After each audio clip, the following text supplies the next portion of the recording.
Movie start होती है Romania के एक ग्रेवयार्ड यानी कि कब्रिस्तान में, जहां दुनिया के सारे वैम्पायर्स एक साथ इकट्ठे हो रहे थे। पता चलता है कि रूडी नाम के एक वैम्पायर की बर्थडे है और ये सब इसी को सेलिब्रेट करने के लिए मिले हैं। पर रूडी इन सब बातों से बिल्कुल खुश नहीं था। वो चाहता था कि कहीं बाहर जाकर सेलिब्रेट करे, बट उसके फादर फ्रेड उसे बताते हैं कि बाहर जाना बिल्कुल सेफ नहीं, क्योंकि एक वैम्पायर हंटर सबको हंट करने के लिए बाहर घूम रहा है। दूसरी तरफ जर्मनी में हम टोनी नाम के एक लड़के को देखते हैं जो अपने पेरेंट्स के साथ वेकेशन के लिए जा रहा था। अब टोनी को वैम्पायर्स बहुत पसंद थे और वो दिन रात वैम्पायर्स की ही बातें करता था। पर उसके पेरेंट्स ने टोनी को बताया था कि वैम्पायर्स बिल्कुल रियल नहीं होते और सिर्फ इमेजिनरी हैं। अब यहाँ पर ट्रेवल करते हुए टोनी को एक टनल में से दो वैम्पायर्स निकलते हुए दिखाई देते हैं। ये दोनों थे रूडी के अंकल और आंटी, जो उसकी बर्थडे सेलिब्रेट करने के लिए रोमानिया जा रहे थे। ये देखते साथ ही वो अपने फादर को बताता है और उसके फादर का ध्यान हट जाता है, जिसकी वजह से उनकी गाड़ी एक क्लिफ से नीचे चली जाती है। उसके फादर बहुत मुश्किल से गाड़ी का बैलेंस दोबारा वापस लेकर आते हैं और गाड़ी का एक्सीडेंट होने से बचा लेते हैं। यहाँ से सीन शिफ्ट होता है दोबारा रोमानिया में, जहाँ पर हम एक रुकरी नाम के आदमी को देखते हैं। वो अपने असिस्टेंट को बताता है कि फौरन गाड़ी निकालो। पता चलता है कि ये वो ही वैम्पायर हंटर है और इसे शायद आइडिया हो गया है कि वैम्पायर्स कहाँ रहते हैं। दूसरी तरफ हम देखते हैं कि रूडी का भाई ग्रेग अब पार्टी से बहुत तंग हो रहा था और वो भी अपने फादर से छुपकर कहीं बाहर जाने का प्लान करता है। यहाँ पर ग्रेग रूडी को कहता है कि वो एक रियल वैम्पायर की तरह अपनी जिंदगी गुजारना चाहता है। अब इसके बाद रूडी भी ग्रेग को फॉलो करके वहां से निकल जाता है। देखते ही देखते ग्रेग एक पेट्रोल स्टेशन पर पहुंचता है और एक इंसान पर नजर रखने लगता है।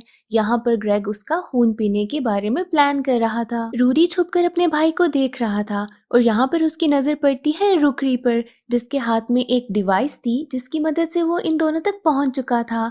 अब यहाँ पर रुकरी भी वेट करता है कि ग्रेग उस इंसान के ऊपर अटैक करे और जैसे ही ग्रेग अटैक करता है, रुकरी अपनी डिवाइस में से यूवी लाइट निकालकर उसे जख्मी कर देता है। इससे पहले कि रुकरी आके ग्रेग को पकड़ता, रूडी आता है और अपने भाई को उठाकर उड़ जाता है।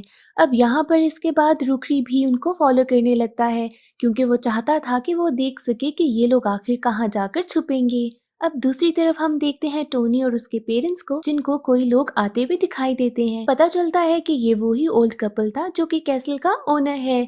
ये वही कैसल जहाँ पर ये लोग जाकर स्टे करने वाले थे अपनी वेकेशंस के लिए। ये ओल्ड कपल इन्हें बताता है कि कैसे गाड़ी की आवाज सुनकर ये लोग यहाँ पर आ पहुंचे थे। अब इसके बाद ये सब मिलकर कैसल वापस जाते हैं। यहाँ पर पहुंचकर टोनी देखता है कि कैसल की दीवारों पर गार्लिक लगा है। गार्लिक बहुत दफा वैम्पायर्स को भगाने के लिए यूज किया जाता था और ये बात टोनी अपने फादर को बताता है। बट यहाँ पर ये कैसल के ओनर बताते हैं कि ये तो बस डेकोरेशन है। इसके बाद टोनी देखता है कि कैसे कैसल के ओनर्स मिरर में इनकी रिफ्लेक्शन चेक कर रही हैं, ताकि पता लगाया जा सके कि ये असल ह्यूमंस हैं भी कि नहीं। रूडी अपने भाई को लेकर वहां कब्रिस्तान पहुंच जाता है और अपने पेरेंट्स को बताता है कि कैसे बहुत मुश्किल से रुकरी से जान बचाकर ये भागे हैं।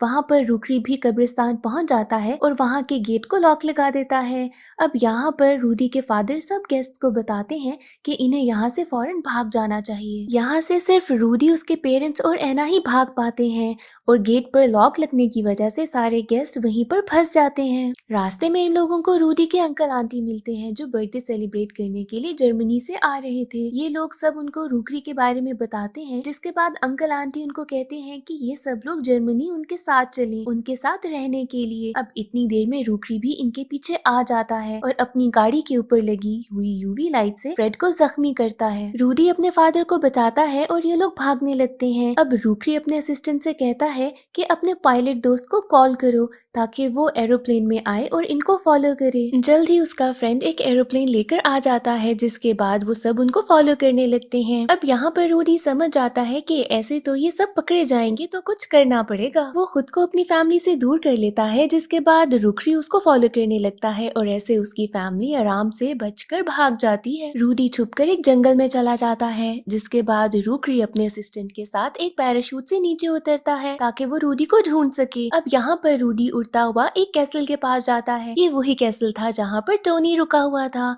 रुकरी अपनी यूवी लाइट से रूडी को मारने की कोशिश करता है और ये लाइट देखकर टोनी अपनी नींद से उठ जाता है। वो खिड़की से बाहर देखता है तो उसे रूडी उड़ता हुआ नजर आता है। अब दिन होने वाला था और रूडी धूप से बचने के लिए टोनी की खिड़की से उसके कमरे में आ जाता है। रूडी की नजर पड़ती है टोनी पर, जिसके बाद वो टोनी को डराता है और कहता है कि तुम जैसे इंसान ही हैं जो हमें मारने की कोशिश करते हैं।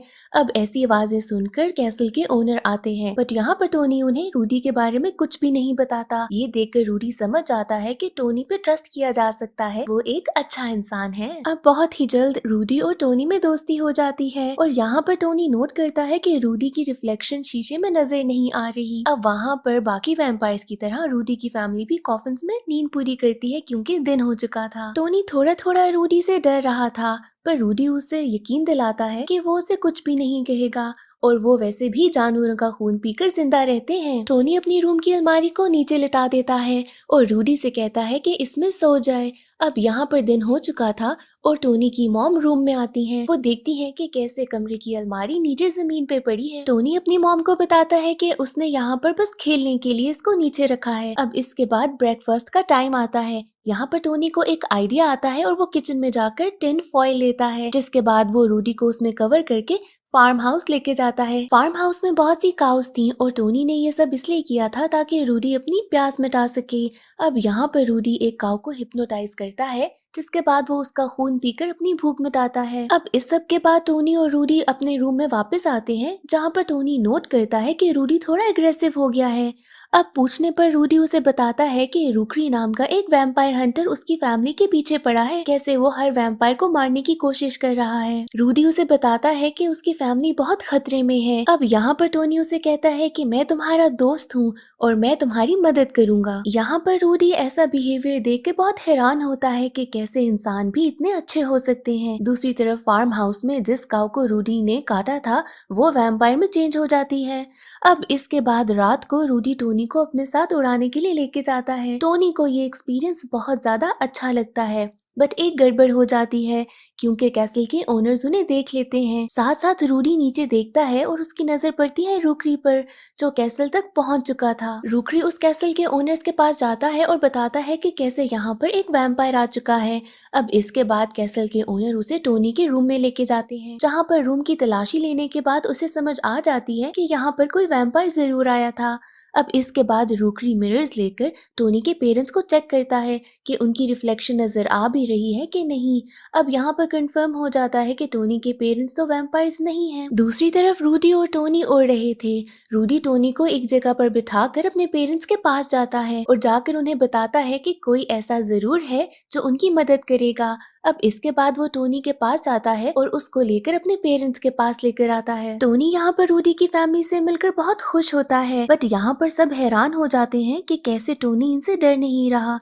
रूडी के डैड टोनी को डराने की कोशिश भी करते हैं, जिसके बाद वो गुस्सा होते हैं कि कैसे रूडी ने एक इंसान को दोस्त बना लिया है। अब ये रूडी से कहते हैं कि या तो तुम्हें अपनी फैमिली को चूज करना पड़ेगा या टोनी को। रूडी यहाँ पर बहुत उदास होकर टोनी को लेकर चला जाता है। ये दोनों यहाँ से जाने ही वाले थे कि एना इनके पीछे आती है। एना टोनी से बहुत ज्यादा इम्प्रेस थी। वो टोनी को गिफ्ट में एक रैट देती है और साथ ये भी कहती है कि अगर तुम्हें कभी भी हेल्प की जरूरत हो तो बस एक सीटी बजा देना। अब ये सब लोग बातें कर ही रहे थे कि रुकरी अपने असिस्टेंट के साथ वहां पहुंच जाता है। वो एक ड्रिल मशीन के साथ टूम्बस्टोन्स पे ड्रिल करता है और एक यूवी लाइट को अंदर भेज के ऑन कर देता है। पर इससे पहले कि उस लाइट से किसी को भी नुकसान पहुंचता, टोनी उस लाइट को ऑफ कर देता है, जिसके बाद वो सबको वहां से भागने को बोलता है। टोनी यहाँ पर वायरिंग कुछ उल्टी करता है, जिससे रुकरी को शॉक लगता है और उसका सारा इक्विपमेंट खराब हो जाता है। अब यहाँ पर बाकी सब तो भाग चुके थे और सिर्फ टोनी बचा था। रुकरी जब नीचे आता है तो वो चेक करता है कि टोनी एक इंसान है या वैम्पायर, और वो देखता है कि टोनी तो एक इंसान है। रुकरी टोनी को बहुत डांटता है और गुस्सा होता है कि कैसे वो एक इंसान होके वैम्पायर्स की मदद करता है। अब इसके बाद वो टोनी को गुस्से में अपने साथ बांध कर ले जाता है। वो प्लान करता है कि वो टोनी को मार देगा,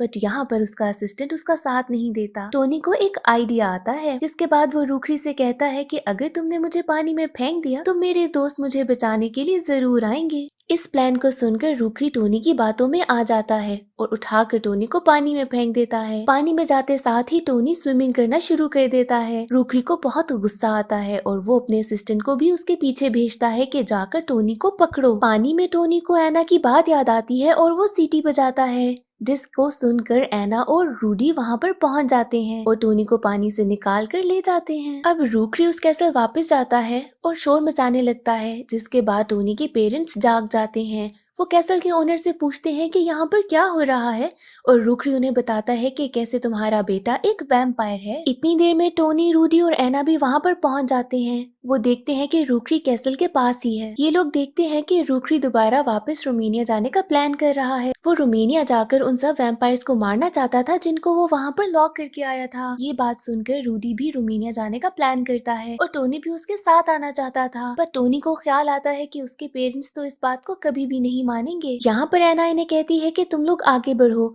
और वो टोनी के पेरेंट्स को जाकर हिप्नोटाइज करके रेडी कर लेती है, जिसके बाद वो टोनी के पेरेंट्स को अपने पेरेंट्स से मिलवाती है और उन्हें बताती है कि कैसे बस इनकी गाड़ी में हम लोग रोमानिया जा सकेंगे। जब रूडी और टोनी उड़ते हुए जा रहे थे तो वो देखते हैं कि वो काऊ जिसको रूडी ने वैम्पायर में चेंज किया था वो भी इनके पीछे पीछे आ रही है। अब दिन का टाइम शुरू होने वाला था तो टोनी रूडी और उस काऊ को एक कब्रिस्तान में रेस्ट करने के लिए बोलता है। यहाँ पर रूडी टोनी को बताता है कि कैसे रूखरी ने बाकी सारे वैम्पायर्स को लॉक कर दिया है और उसकी चाबी सिर्फ रूखरी के पास है। इसके बाद टोनी रूखरी को ढूंढने के लिए जाता है जो कि हाईवे में फंसी ट्रैफिक में फंसा था। टोनी छुपकर उसके ट्रक में बैठ जाता है और वहाँ पर उसको वो की भी मिल जाती है। अब यहाँ पर रूखरी ट्रैफिक से निकलने के लिए एक शॉर्टकट लेता है, बट वो रास्ता इतना खराब था कि रूखरी का ट्रक टूट जाता है। पर इससे पहले कि टोनी उस ट्रक से गिरता वो की ले लेता है। यहाँ पर टोनी बच जाता है और वहाँ पर रात होती है तो रूडी उस काऊ को लेकर उस कब्रिस्तान में जाने के लिए तैयार हो जाता है। अब हम देखते हैं कि रूखरी अपनी वर्कशॉप पे जाता है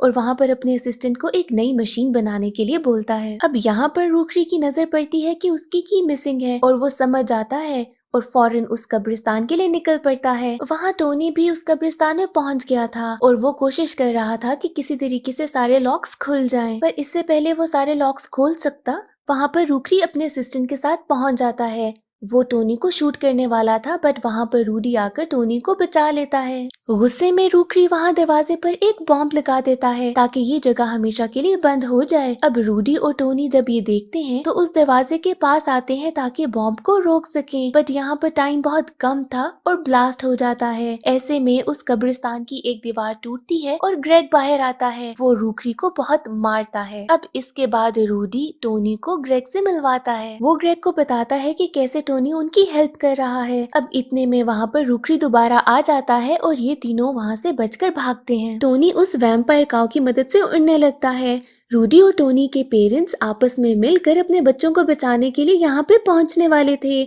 यहाँ पर हम देखते हैं कि रूखरी का असिस्टेंट एक हेलीकॉप्टर बनाकर इनका पीछा करने लगता है, बट टोनी उस वैम्पायर काऊ के साथ हेलीकॉप्टर को क्रैश कर देता है, जिसके बाद वो असिस्टेंट पैराशूट से नीचे उतरता है। रूखरी यहाँ पर अपनी कार में इनकी पेरेंट्स की कार को फॉलो करने लगता है और उसके इरादे कुछ ठीक नहीं थे, बट यहाँ पर रूडी पहुंचकर एक वायर के साथ रूखरी की गाड़ी को रोक देता है। यहाँ पर रूखरी का असिस्टेंट उसके पास आता है और उसे कहता है कि अब मैं तुम्हारी और ज्यादा मदद नहीं करूंगा। इसके बाद रूखरी का असिस्टेंट तो चला जाता है और रूखरी अकेला हो जाता है, लेकिन फिर भी रूखरी इनके पेरेंट्स पे अटैक करने लगता है, पर टोनी अपनी वैम्पायर काऊ के साथ आकर रूखरी को खत्म कर देता है। अब यहाँ पर सब बहुत ही खुश होते हैं और रूडी के पेरेंट्स टोनी के पेरेंट्स को लेकर सैर करवाते हैं आसमान की। यहाँ पर बाकी सारे वैम्पायर्स भी आजाद हो जाते हैं, बट रूडी थोड़ा उदास था और टोनी पूछता है कि उसे क्या हुआ। रूडी कहता है कि अब उनके पास रहने के लिए कोई घर नहीं बचा। अब यहाँ पर टोनी को एक बहुत ही जबरदस्त आइडिया आता है। वो रूडी और बाकी सारे वैम्पायर्स को लेकर